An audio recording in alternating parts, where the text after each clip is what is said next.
The following content is provided under a Creative Commons license. Your support will help MIT OpenCourseware continue to offer high-quality educational resources for free. To make a donation or view additional materials from hundreds of MIT courses, visit MIT OpenCourseware at ocw.mit.edu. I wanted to go through a little bit with you guys on what we'll expect from the group presentations and from the individual journal articles, just so you guys know well ahead of time what we want you to prepare. For the group presentations, we're looking for 15 to 20 minutes on what you guys have done as a group.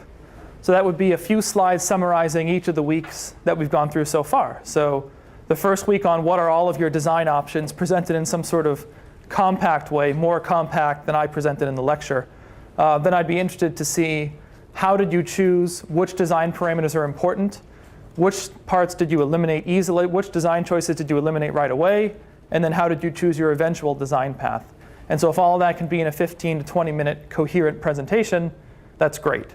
It's up to you guys whether everyone wants to present, tag team, or you do one person. Again, if anyone is kind of shy, I encourage you to present.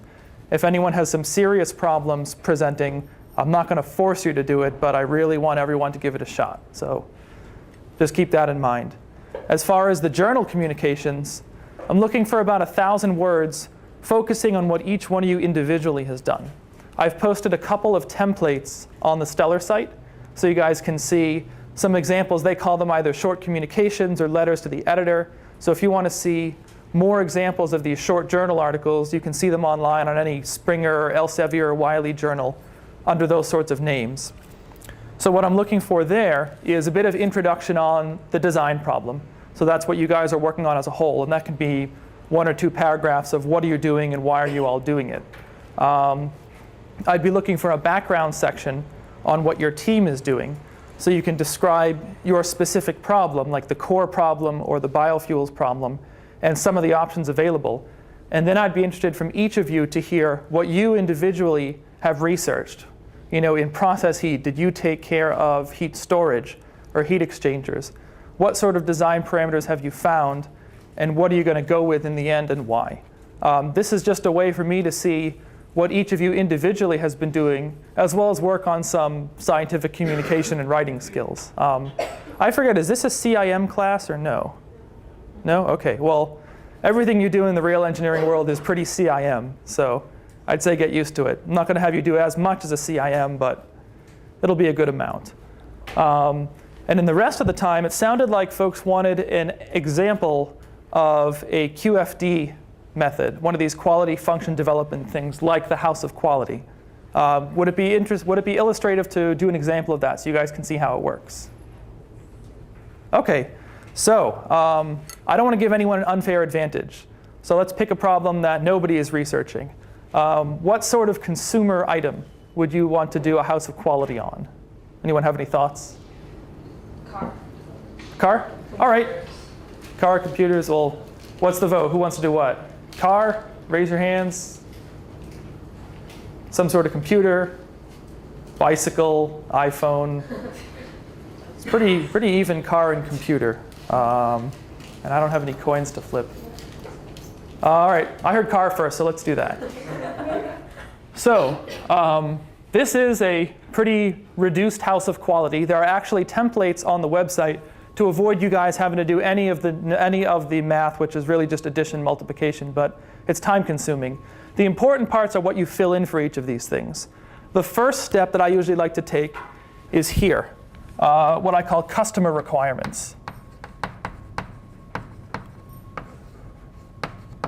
Now usually, you'd find your customer requirements with some sort of marketing survey to a certain market group. This whole concept was sort of borrowed from the manufacturing and management world, but it works pretty well when you're starting a big design problem like this. So like I said, normally we would try and figure out what the consumers want from the consumers. But here, you guys are going to have to guess it. So what are 6 traits of a car that you think consumers would want? Fast. All right. What else? Miles per gallon. OK. Safety. Safe. OK. Size. Size, what sort of size? These are desires like, I want my car to be safe. I want my car to be fast. So I want my car to be size doesn't quite work. Okay, so this is America. We want big cars. And this is good, actually, to have sort of conflicting design requirements. This is what happens a lot. What else? We're designing an SUV. What else do we want? Okay, reliable. All right. And one more. Cost, I'm guessing cheap, right? Okay. So we want all of these things that clearly don't mix well with each other. Now, let's see. I'll have to sort of do this diagonally.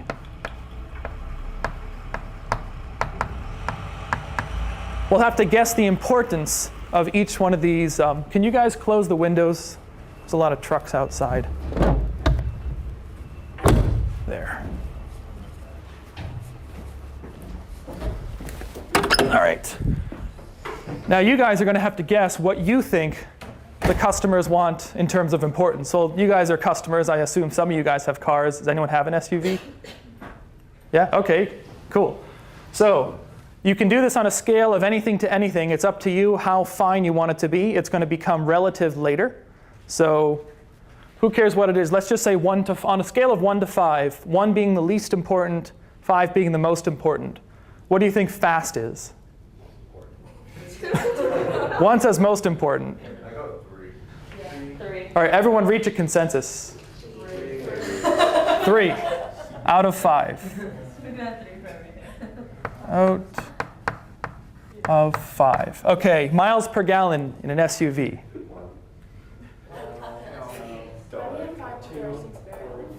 I'm just. Wait, what? I have what? Yep. Oh, we're just rating each of them on a scale of 1 to 5. They can all be 5s if the customers think so. The only reason I picked 6 variables is so we can finish it in this hour. In reality, there'll be a lot more when you guys are doing your designs. I was hearing 1 and 2 for miles per gallon. Which one? 2. All right. How about safe? 4. I hear 1. This is why I usually pick one market segment at a time. How about big? 5. We want our SUVs big. I was just in North Carolina, and boy, they are. I rented what I call the compact car. I would describe it more as a tank. I couldn't turn a corner in a parking garage. I had to do 3-point turns on the actual, should have been 1-point turns, but whatever. Reliable. 4. You can also say 3.5. I heard 3 and 4. You can make the scale as fine as you want. It's all going to get relative in the end. And cheap. 5. That's right. We want what we can't have. 5. OK. So we have importances. Does anyone have a calculator? OK.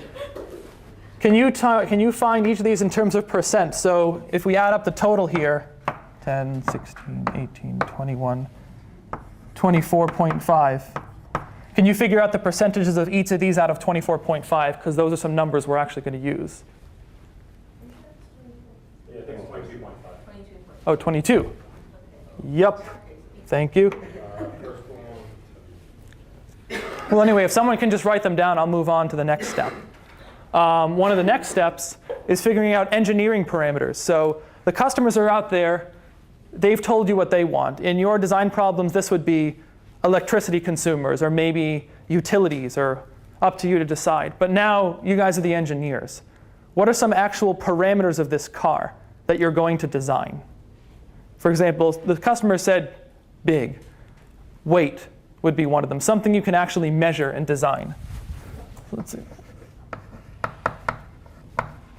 What would some other ones be?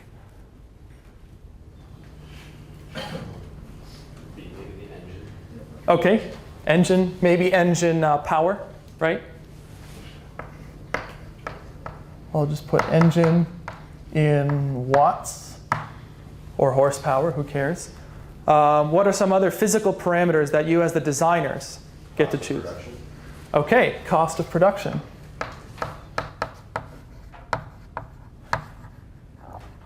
And these steps can actually be some of the hardest things to figure out, because you guys as a team will have to decide what you think your customers are going to want and what parameters you actually have to control. By the way, it can be a whole lot more than 6. And there are some pretty big house equality templates out there. So I need 3 more.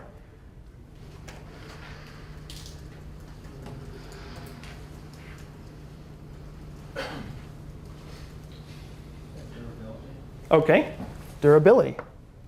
Well, is that something that's measurable? I'm trying to think. You can engineer certain things to fail after some time to balance the cost, but I guess you don't know the cost. Yeah. Materials, I guess. What? Maybe materials. OK. Expected life. OK, so maybe expected life. That's a good one. We can also control the overall dimensions of the car, right? You can have a heavy car that's big, or you can have a hollow car that's big. So maybe dimensions. And one more. Length of the. This would more be things that the engineers would be designing. Bells and whistles, like the like the electronic systems. Oh yeah. So OK, so between bells and whistles and acceleration speed. OK. 0 to 60. OK. So not only is this house equality or anything like it a good way to figure out what design parameters are most important, it serves as a good catalog to catalog all your different thoughts on the interrelationships between these variables, and the ones in between. So then I like to move to the top of the house, which I'll move to the bottom. There's a column here that I just like to say up or down, because you can actually put a value on each of these engineering parameters. You want to just record, is higher better? Is lower better? Does it not matter? So for weight, is heavier better or lighter better? Heavier, I think. The heavier cars are safer and bigger. Well, this is all a matter of debate for you guys. You could say a heavier car is safer and bigger, but you could also say if you can design the same car to be lighter and use less materials but have the same safety and everything, that's what you'd be going for in terms of an optimization problem. So what do you guys want to do? OK. All right, so let's say the lower the weight, the better. Everything else kept the same. So assuming same safety, same acceleration, same expected life, if you can decrease the weight, that's better in terms of design. How about engine power? Yeah, that should be an obvious one. Cost of production? Lower. Expected life? Higher. Dimensions? Want a big car? Yeah, I think we want a big car. And speed that goes 0 to 60. OK, higher, yeah, of course. Now for the roof of the house equality, this doesn't factor into the numerics, but this does factor into trade-offs between different design parameters. So it's good here to figure out what are the interrelationships between each of these parameters. So further down the design path, if you have to say, all right, we have to increase the efficiency or else nothing's going to work, you can immediately see what other parameters are you going to affect. And then once you have the importances for your design parameters down here, you can sort of have a mental gauge of how much do you want to push one parameter at the cost of the other. So for example, how does weight relate to engine? Is it a positive correlation, a negative correlation? And is it strongly positive or weakly positive or negative or weakly negative? I think negative, because the heavier your car is, the more power your engine needs to put out. So if you decrease the weight, your engine is going to be more powerful per capita, I guess. Well, let's say in this sort of frame of mind, you'd say if the weight of the car goes up, what has to happen to the engine? The engine has to get bigger, right? Or if the engine gets bigger, what can you then do to the weight of the car without sacrificing anything else? You can make it bigger. So the symbols that you'll see in this template would be 2 pluses for a strong positive relationship, 1 plus for a slightly positive relationship, a minus for a slightly negative relationship, and 2 minuses for a very negative relationship. You can put whatever symbols or numbers you want, but in this case, I'd give this a plus or 2 pluses. That's up to you guys to debate. How about weight and cost of production? Are they necessarily correlated?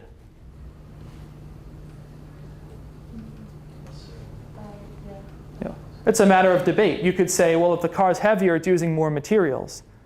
Not necessarily true. Smarter materials could cost more per pound, but if you use like an aluminum honeycomb instead of a solid steel slab to protect for protection, weight can go down with cost of production. So I would say we can leave this one blank, just because they're not necessarily correlated. How about weight and expected lifetime? You know, barring things like crashes and stuff. What do you guys think?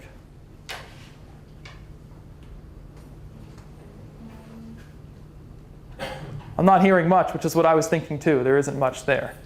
So you can see this can get pretty time consuming, and I expect debates to happen on filling in a number of these cells. But it'll be a really good thing to do if you fill it out ahead of time. You guys will all understand the process between each type of variable, and you'll have an agreement in your team. So you won't be like, well, I said it should be like this. Well, too bad. The team all agreed as such, and you've got to move forward. How about weight and dimensions?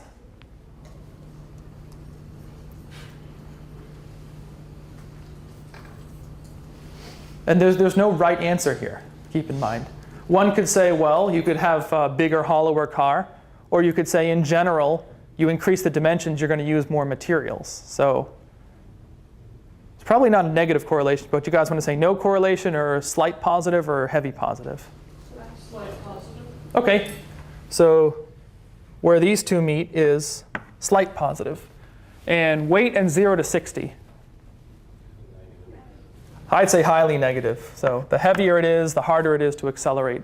Engine and everything else kept the same. And we repeat for the rest. How about the engine size and the cost of production? It costs more for a bigger engine. Yeah, so weak or strong positive? Weak positive. Yeah. It's only one component of the car.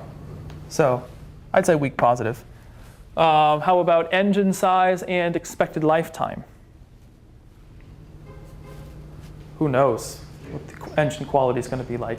Could be a big, crappy engine. It could be a small, crappy engine. Could be a big, good engine. Could be a small, good engine. How about engine size and dimensions? If you have a bigger engine, does that necessitate larger dimensions? If you have bigger dimensions, does it necessitate a larger engine?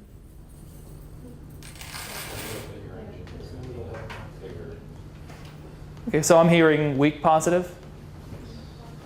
Okay, so wherever engine and dimensions meet, right here, have weak positive. And how about engine size and 0 to 60? That's pretty clear. Strong positive. And we're getting down there. Cost of production and expected lifetime. Strong or weak positive? OK, yeah, you put a lot more good stuff in it. It'll probably last longer as long as you put it together in the right way. Cost of production and dimensions. I'm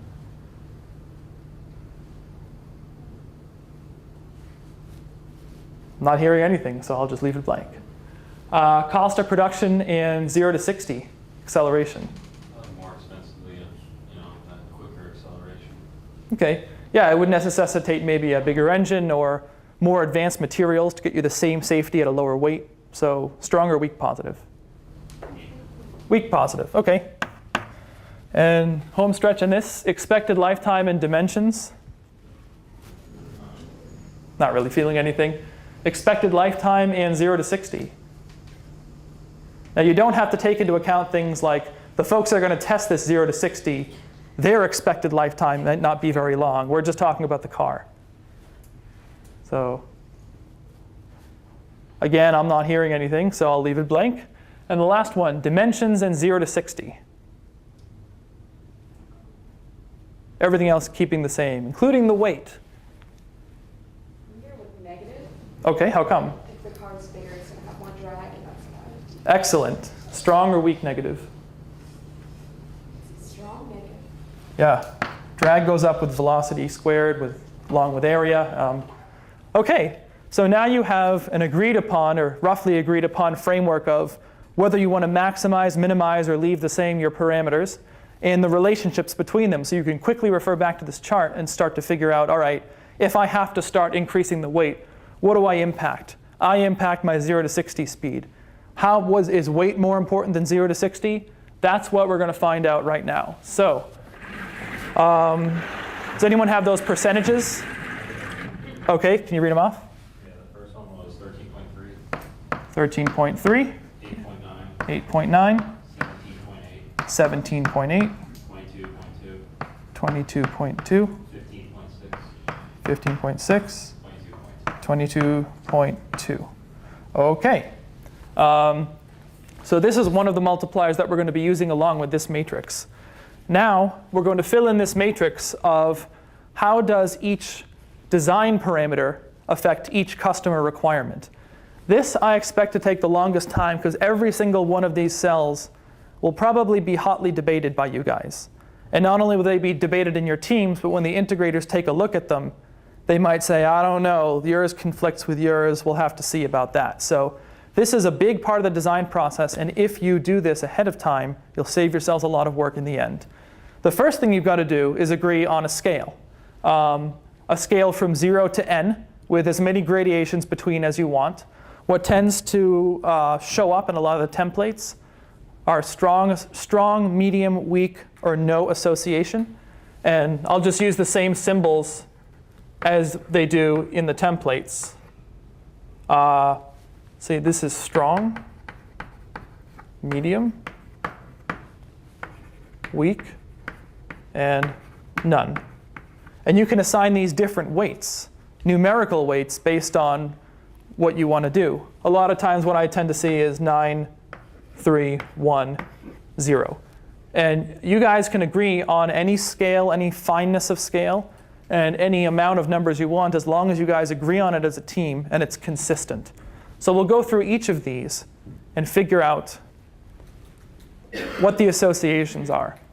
So do you guys think there's a strong, medium, weak, or no association between the weight of the car and how fast it is? Strong, okay. How about the weight and miles per gallon? Okay. How about the weight and the safety? Okay. How about the weight and big? Strong. How about weight and reliability? Weak. I've heard everything from medium to weak to none. So you guys got to reach a consensus on this. Still a little weak. Let's do a weak. All right. Meet in the middle. And weight and cheap. Okay. Medium. Any counter arguments to that? Maybe it can be made out of all lightweight materials, be really light, and be really expensive. Okay, but that can also factor into maybe cost of production. So what you want to do on top, as you can see, some of these encompass 2 or more independent variables. So what you want to end up doing with all of these is separating them out so that one variable doesn't encompass any others as much as you possibly can. And so that's why I expect your matrix to be rather large. You can think of every design parameter that you can within reason and try and make sure that they're independent. But this is just sort of an exercise. So on to engine in terms of horsepower and fast. I think so too. Engine and miles per gallon. Okay. Engine size and safety. I can't really think of much of an association. Engine size and big. I feel like it's got a correlation, but maybe not the strongest one in the world. Okay. It's a small part of the car. Okay, so do you want to say medium or weak? Weak. Okay, so we'll say weak. Engine size and reliability. I'll go with none too. Engine size and cheap. Yeah, it's a big component of the car, but it's only one component of the car. Cost of production and fast. What's the relationship between those two? More expensive than a fast car. Okay. I would say, I've heard it from strong to weak, so we got to reach a consensus. I mean, just because it's expensive doesn't mean it's fast. That's true. So what do you guys want to say?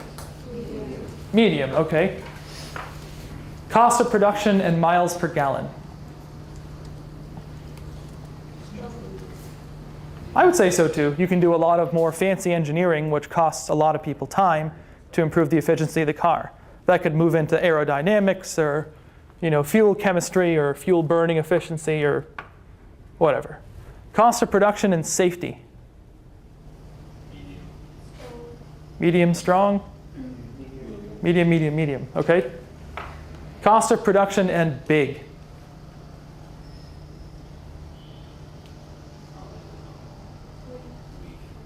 Weak, all right.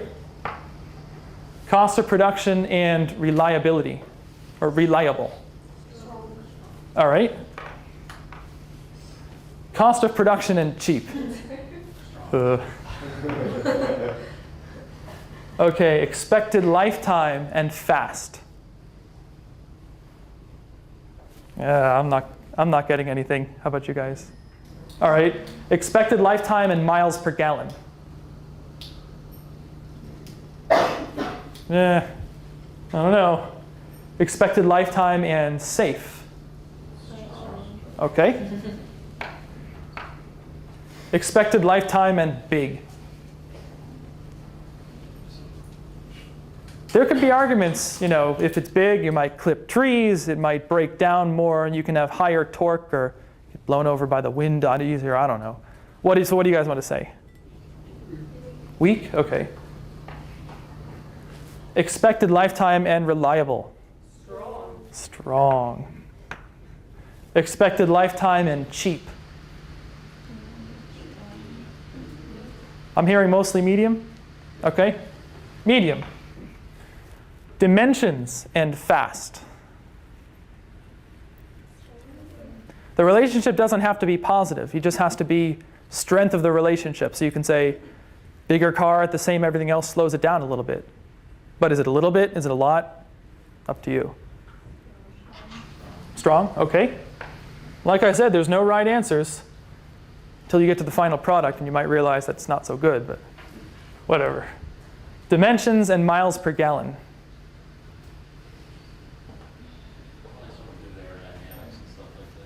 So, strong, medium, weak, none? Medium. Dimensions and safe. I think there's something to be said for that. Yeah. If you're in the middle of this giant tank, even if a car hits you from the side, if its whole front goes into the car and you're not touched, that's pretty cool. Dimensions and big. I don't think I have to ask. Dimensions and reliable. Weak? None? I'll just leave it at none. Dimensions and cheap. All right. Finally, 0 to 60 and fast. Well, okay. You have to choose what's fast. Do you think the customer is talking about top speed? Or do you think the customer is talking about response and how it feels fast? Yeah, strong, okay. Yeah, and keep in mind, these customer requirements may not be voiced in the best way. It's sort of, if you were designing a product and actually handing out a survey, it would be up to you to frame the questions to get the information you're looking for, not necessarily the answers you want, but the correct information out of the customer. 0 to 60 and miles per gallon. If you got a super fast car, you're probably burning gasoline pretty quickly. Say medium. Okay, yeah, I'd buy that, but also, yeah, let's say medium. 0 to 60 and safe. Doesn't necessarily have to be correlated. You can have a fast car that's got great safety systems. And we're already dealing with safe in terms of the other variables. So would a car that accelerates faster necessarily be safer or less safe? Not necessarily. Might be driven more. Hey, what? Yes. Well, that depends on the driver's response time, If you right? can get away from something, you'd be safer. Okay, so you want to put an association. What strength association? You're outrunning a velociraptor. 0 to 60 and big. Medium, strong. There's certainly something there. Medium. 0 to 60 and reliable. Yeah. 0 to 60 and cheap. Superpowered cars usually cost a lot. Yeah, there's something there. So would you say strong, medium, or weak? Medium, all right. So each of these associations has a numerical value, and you'll multiply them by the percent importance according to the customers and end up summing them down here. So you'll end up with a importance, and then you'll just normalize it to get percent importance. And it's this row right here that'll help determine a lot of your design choices, what to focus on the most, what to focus on first, what to sort of leave by the wayside, or whether you can leave it by the wayside. So let's multiply this out. Who's got that calculator? So I just multiply like 9 by 13. Yep, 9 by 13.3 plus 9 by 8.9 plus 3 times 17.8. Am I going too fast? Plus 9 by 22.2 plus 1 by 15.6 plus 3 by 22.2. 535.2. 530. It's hard for me to write that. I'm just going to round it so we can actually see the numbers. Can you guys actually see those numbers? Yes. Okay, good. All right, ready? Next, for engine power. 9 by 13.3 times 9 by 8.9 times, or sorry, add just 22.2 and add 22.2. 244. Next up, cost of production.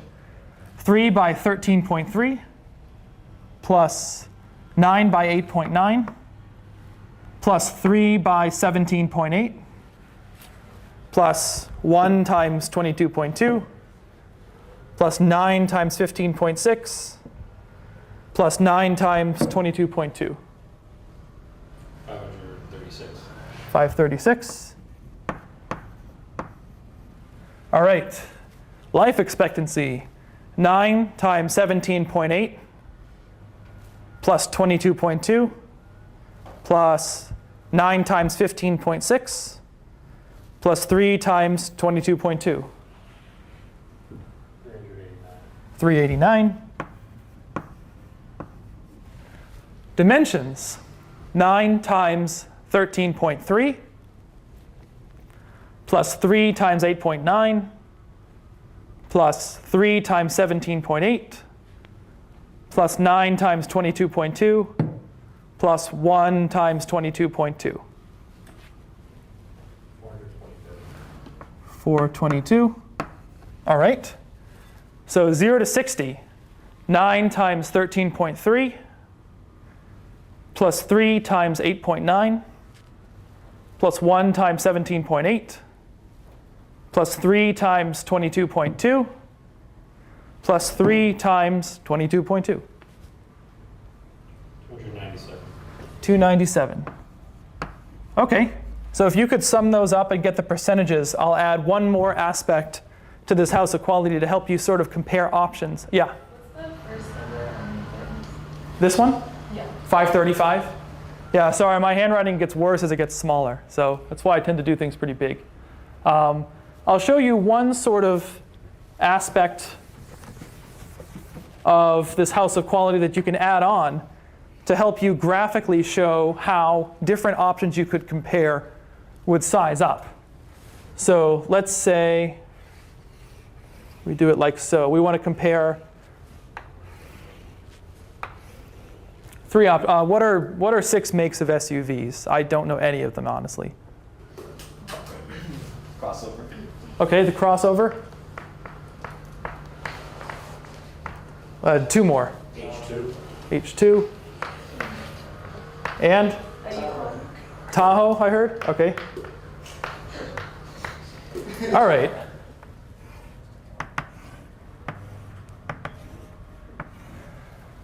So this is the point where you could actually do a survey inside your company or a survey of your customers or just guess in your design team.